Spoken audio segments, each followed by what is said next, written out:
Sermon series called The Great Exchange. And during this sermon series, we're challenging you and inviting you to make some necessary and important and perhaps life-changing exchanges. In other words, to trade something old in for something new, right? So in order for us to experience and grab a hold of the new, we have to be willing to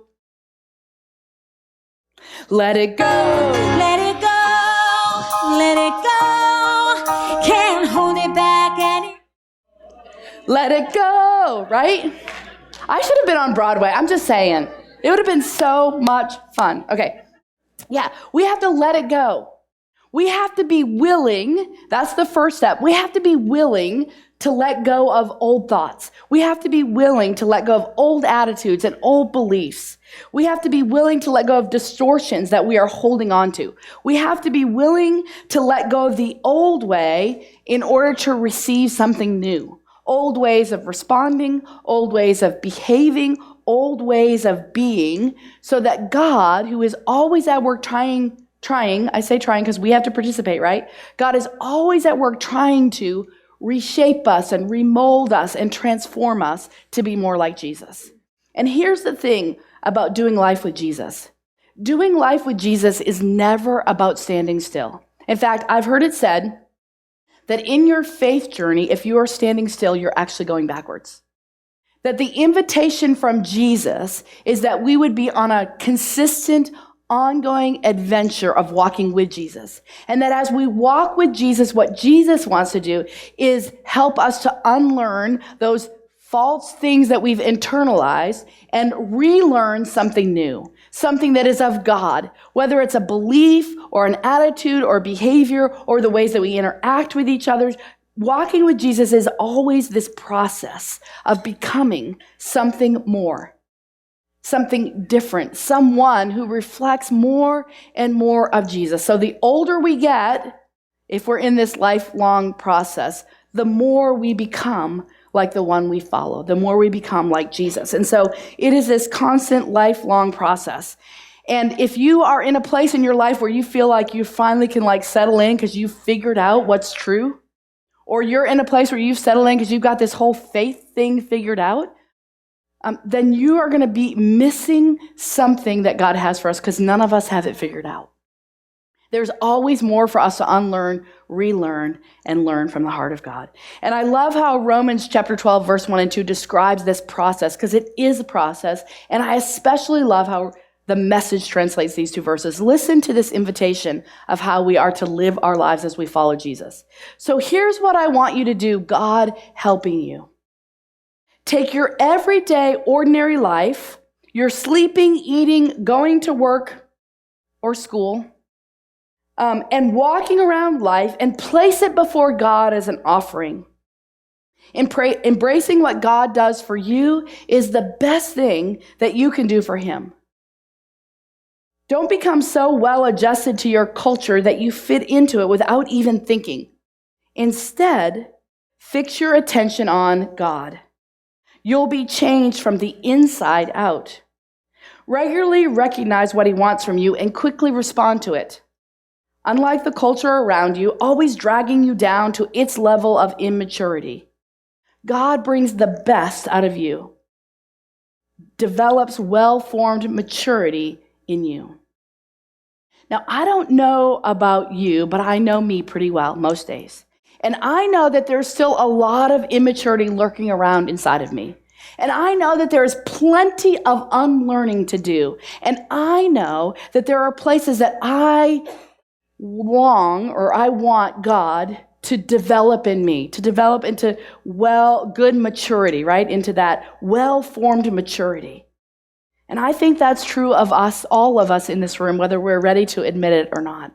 And that's what this whole sermon series is about. It's about this idea of recognizing that there's some old we need to let go of so that God can transform us and do some new things in us and some new things through us as well. And so if I'm being 100% honest with you, and I always try to be 100% honest with you, this sermon series is kicking my butt. Okay, I know I picked the topics, but I didn't know how much I needed them. And I didn't know how much I'm holding on to old ways of thinking. And when I do that, I'm holding on to something that maybe not is terrible, but there's something better God has for me. And until I can let go of the old, I can't really experience the new. And God's kind of stepping on my toes. So I'm going to step on yours now. So we've been in this series. I said today's the 4th week. So far we've talked about exchanging the past for the future. And then we talked about exchanging exhaustion for rest. And last week we talked about exchanging shame for belonging, right? So today is an item that we have to let go of in order to receive something better. Are you ready? Drum roll. Oh, you actually listened. Okay. But perfectionism. I know, right? I'm sure nobody in this whole space deals with that. So here's what I want you to do before I define and describe it. Grab a pen and a piece of paper or your phone and go to your notes section. If you're watching on live stream, hi, we're glad you're here. You can do this too. And I want you to take 30 seconds of silence and write out a definition of the word perfectionist. And then I want you to ask yourself this question. In what ways or in what arena of your life are you a perfectionist? Okay? Ready? Go. I feel like I should hum Jeopardy or something.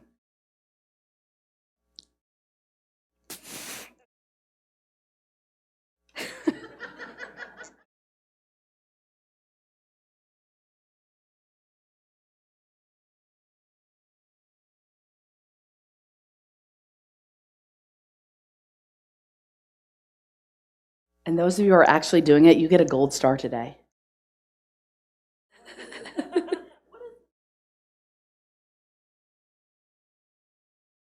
Yeah, you can write it in your brain if you'd like.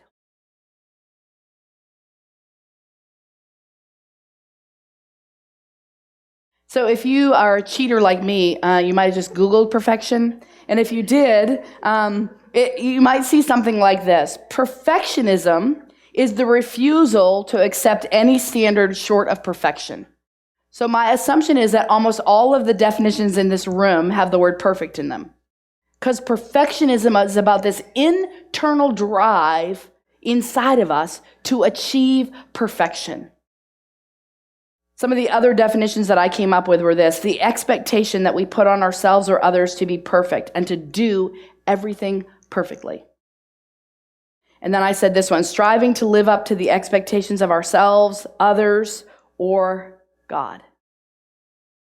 If you were here last Sunday and you heard the sermon on shame, and if you missed it, I would love for you to go back and listen to it on Facebook or on our website. Catch up with us. But you're going to recognize that shame and perfectionism are cousins. And they're not distant cousins. They're like first cousins, okay?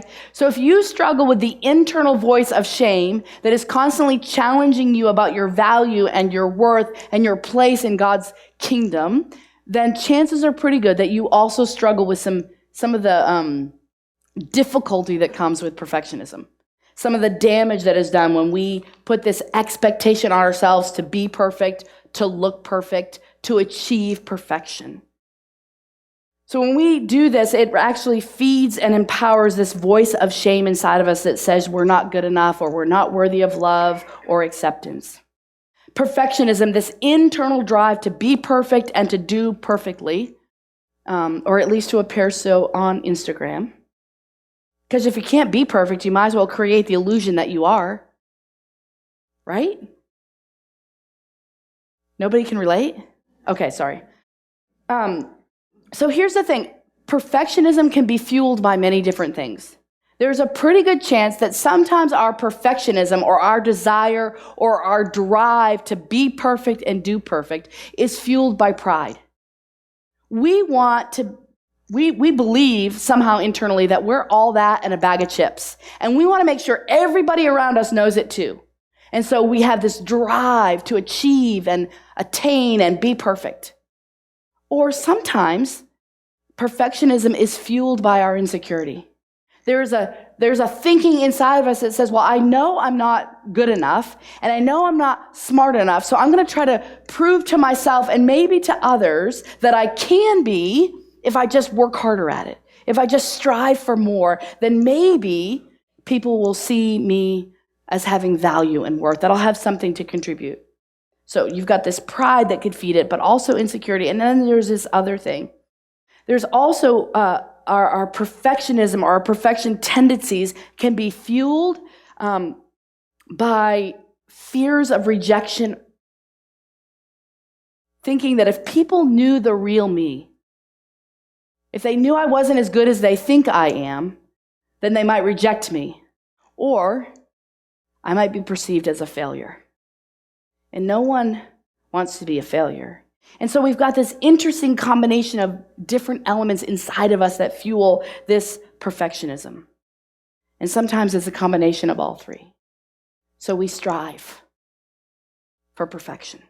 I strive to be the perfect mom, the perfect wife, the perfect pastor, the perfect leader, the perfect daughter, the perfect friend. I strive to do the things that I do perfectly. And by the way, not only do I strive to do everything perfectly, but I want you to perceive that my body looks perfect, that my clothes are perfect, that my hair is perfect. How am I doing my hair? Right? There's this drivenness inside of us. If we strive for perfection in one way, in one area of our lives, it has this ripple effect where it begins to ripple out, where we put these demands and these expectations on ourselves that we have to not only do everything perfect and achieve perfection, but we got to look good while we're doing it. And I don't know what the drives are in you that drives you toward perfection, but I am convinced that in some arena and area of your life, all of us are driven to perfectionism in some place. And I think as a culture, we're setting our kids up to be perfectionists. We're setting our students, they have to get perfect grades. They have to be the perfect athlete. They've got to be perfectly involved in their church. They've got to be perfect at everything. They've got to be the best of the best in everything that they do. And anything short of that, we're communicating to them that they're failure, that they're falling short. And so we're feeding into this idea of perfectionism, or this trap and this difficulty of perfectionism. And here's the other piece of perfectionism that's so difficult, is when we are a perfectionist of ourselves, when we set standards and expectations for ourselves that are so high that we can't possibly attain them, they leave us feeling depressed and defeated, like we're a failure, like we'll never measure up, we'll never be good enough. And for some people, this internal drive to perfection actually traps them, because they assume and they know, well, I'm going to fail anyway, so I might as well not try. And not only that, when we set those expectations on ourselves, we begin to project them on everybody else. If we expect ourselves to be perfect in what we do and how we act and how we behave and the decisions that we make, then we begin to set those same expectations on other people. And we spend our lives constantly disappointed that these people that are supposed to love us aren't measuring up to our standard. And so then what begins to happen is it creates this division and this wedge in our most important relationships. Because no one is perfect. And if we set ourselves up to achieve perfection and are constantly falling short, we beat ourselves up. But if we expect others around us to be perfect and they're not following up, you know what we do? We beat them up. And so intimacy gets hindered by this drive for perfection. If we can't achieve perfection, then let's at least create the illusion of perfection. And it's not just social media, and it's not just young people. We invest an incredible amount of energy and effort and time in image management. We want everyone to think that we have it all together, even though we know that we don't. We want everyone to think that our life is all lined up and everything's neat and perfect, when in reality, we know it ain't. Can I say ain't? Oh, sorry. So there are so many different, so perfectionism fueled by pride, insecurity, fear, and doubt. And here's the thing. Perfectionism is based on a series of lies. I'm going to tell you some of them. Lie number 1, that our value is determined by what we do or accomplish. And so if we believe that lie, then we're always going to be driven to do more. Our value, that's a lie. It is not determined by what we do. We are human beings, not human doings. Our value and worth comes from the one who created us, not from what we accomplish.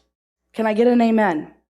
If we achieve or find perfection, we're going to finally be happy. If we could just get this arena of our life right, then everything will work out and we'll be content and we'll be happy and things will work out. If I find the perfect husband, I'll be happy. Things will be perfect. If I find the perfect job, the perfect house, the perfect, you fill in the blank, then suddenly everything will fall into place and I'll have the perfect life.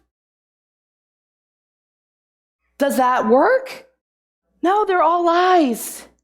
Because there's no such thing as any of that. Here's another lie that comes from perfectionism. I'll never be enough, I'll never do enough, and I'll never have enough. See, when we buy into this idea that perfection is the goal, we're never going to be enough, we're never going to have enough, we're never going to do enough, because the reality is perfectionism is impossible in any arena of our life. All of these lies feed into this idea that we're human doings, not human beings, that our value is based on what we do. But the truth is, we are God's sons and daughters, not because of what we do, not because of what we accomplish, but because God declared it to be so. And so when we buy into these lies of perfectionism, when we buy into these lies of I've got to get it just right, what happens is it leads us to places of anxiety and addiction and depression and fear and exhaustion and then stuck. We're stuck. And Christians, we're the worst. As followers of Jesus, somehow we put this expectation on ourselves and others that if you know Jesus, if you're following Jesus, then you better have your life together. You better have your stuff together. You better be making good decisions and doing the right thing and choosing the right friends and spending your money the right way. And everything's supposed to be just so if you're a Christian. In fact, the church has made it even more extreme than that. We've said, get your life cleaned up out there, then come in here where you'll be accepted, and then you'll be able to live perfectly, or at least as much perfectly as you can, as you strive to be a good Christian. And I think we've missed the mark. God is not interested in us striving and working hard to follow a list of rules. But you might ask yourself, then why all the rules? That's a great question. So in the very beginning, Moses comes down off the mountains with the first set of rules. How many were there then? Okay, 10 rules. By the time Jesus is born, those 10 have become 613.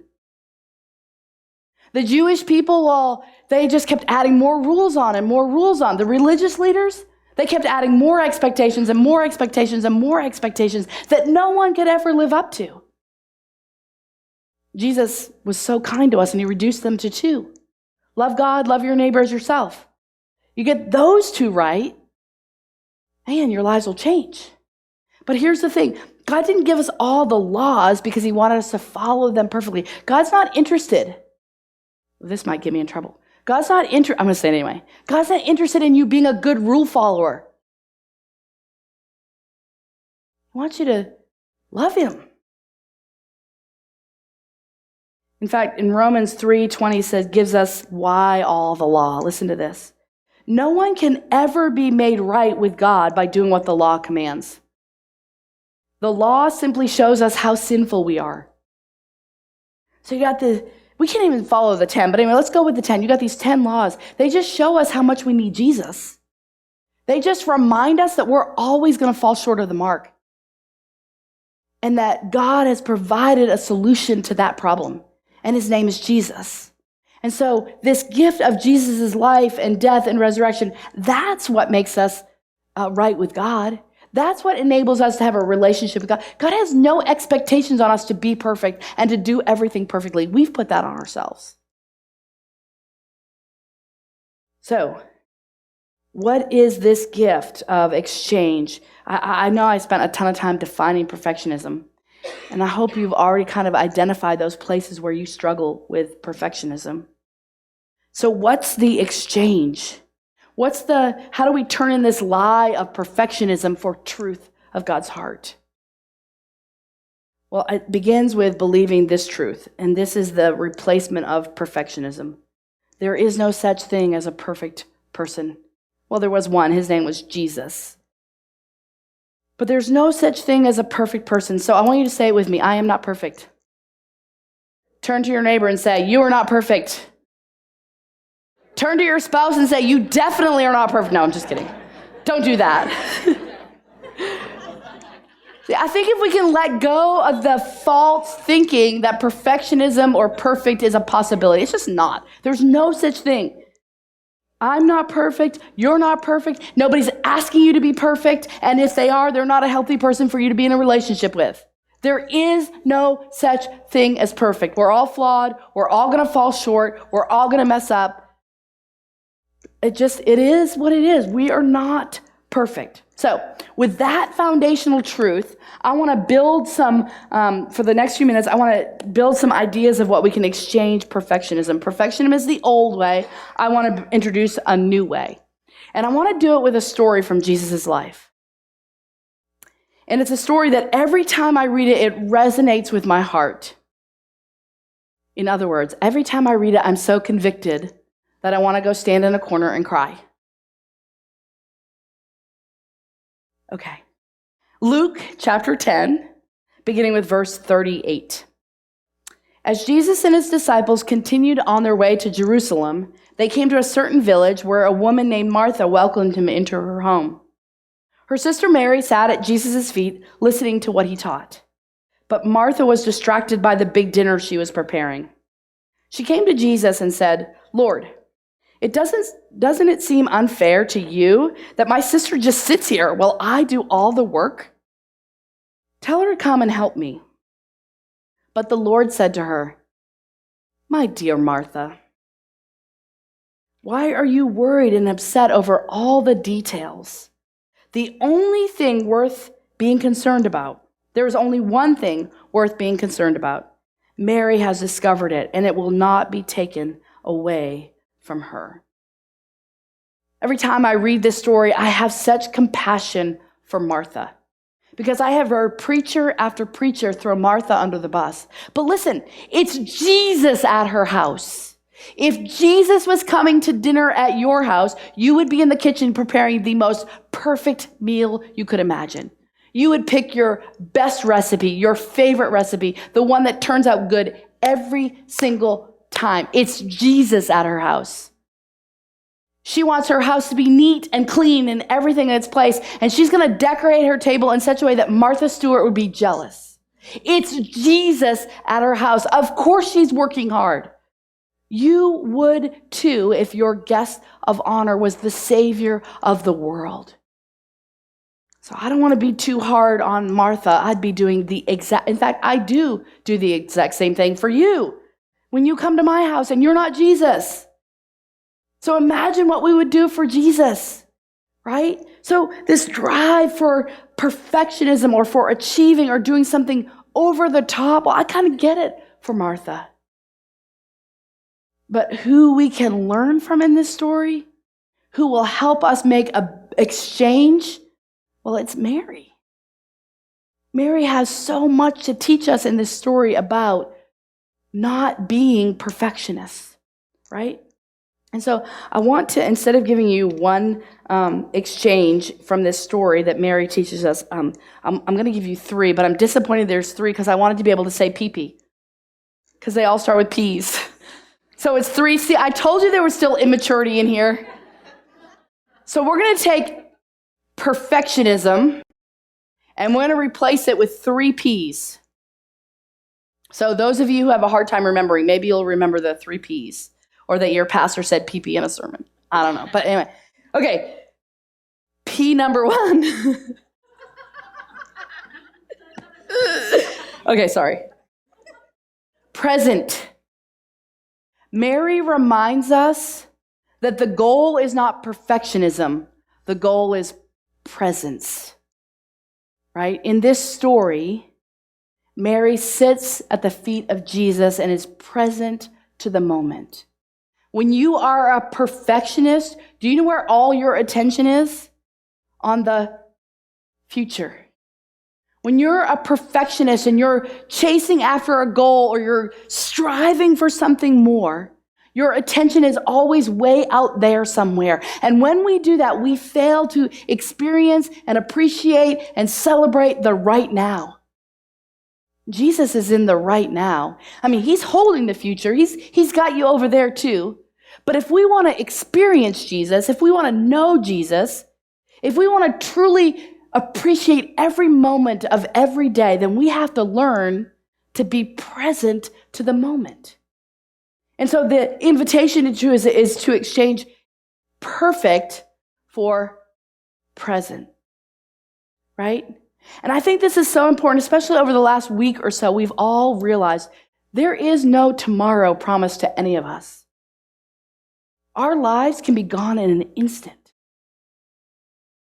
And if all of our energy and focus is out there, then we're going to fail to appreciate what's right here, right now, in this moment. So the invitation today is every time you feel that stirring inside of you to do more, to be more, to achieve more, to be perfect, to get it all right, what if you just took a breath and exchanged perfection for present? I'm going to look right now in this moment for what I have to be thankful for, for what I have to celebrate, for what God is doing right now in this moment.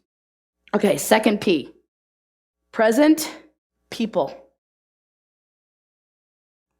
People-oriented. Perfectionism is task-oriented.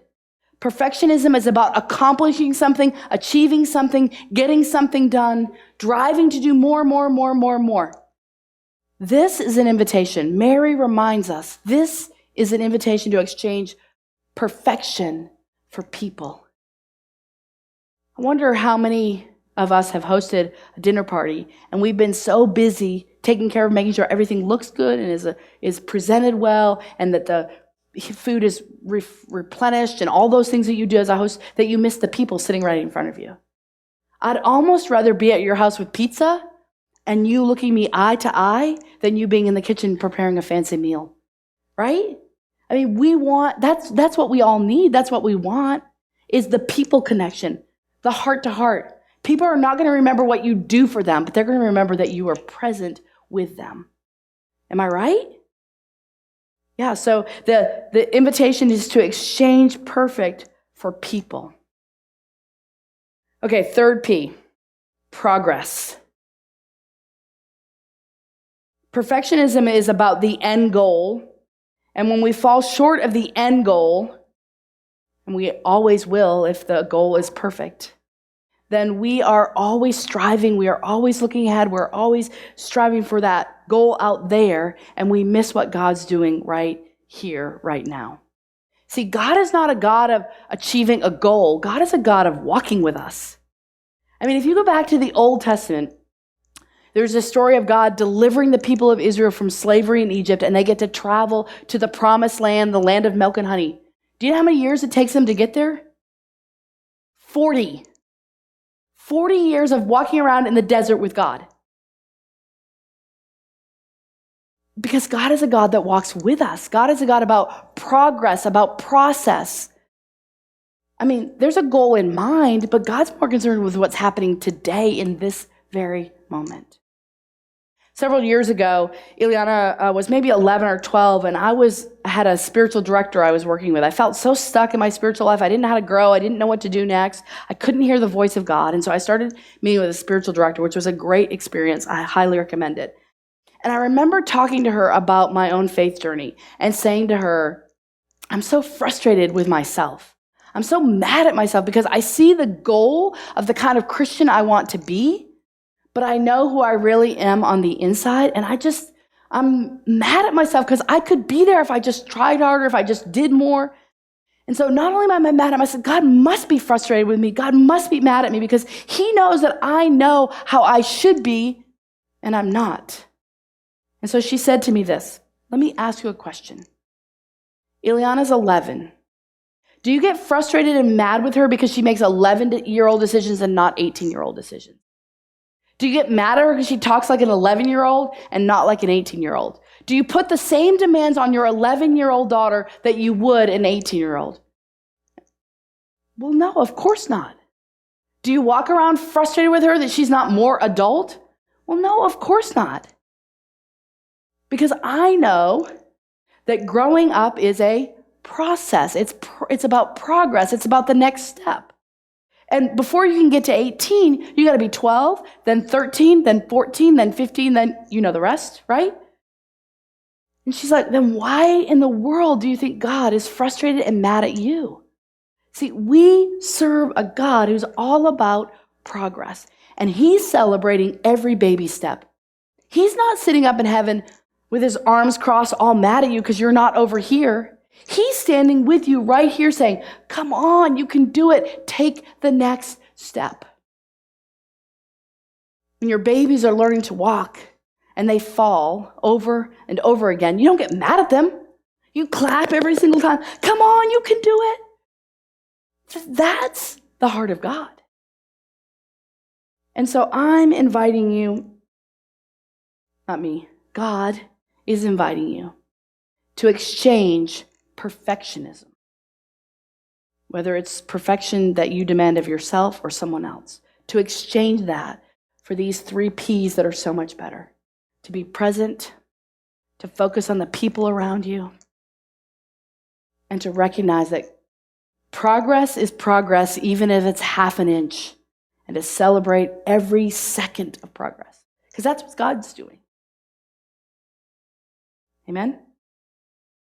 If perfectionism is something that you really struggle with and this is all resonating with you and you have that internal voice inside of you to like drive for more, I've got 2 books I want to recommend to you that helped me because this has been a struggle for me too. Mostly because I want people to think highly of me. I care too much about what people think. Well, that's getting less and less the closer I get to 50, the less I care what people think of me. But that drive to feel like you have to do more all the time. 2 books really helped me. One was called Present Over Perfect by Shauna Nyquist. And the other was called The Gifts of Imperfection by Brene Brown. So if you really struggle with this, if this is your language, this is your place of pain, those 2 books I think would be very helpful to you. I was going to bring them, but I couldn't find my keys, which meant I couldn't get in my office, which meant I don't have the books with me. See, I'm not perfect. Present Over Perfect by Shauna Nyquist, and The Gifts of Imperfection by Brene Brown. I think the key for all of this, for all of us, in terms of being able to make this kind of great exchange, is recognize it doesn't happen overnight, and that we have to continually remind ourselves that when those voices and that drive for perfection comes calling, that we know we have a place to go in prayer, and then that we can replace it with those 3 important P's: present, people, progress. Let's pray.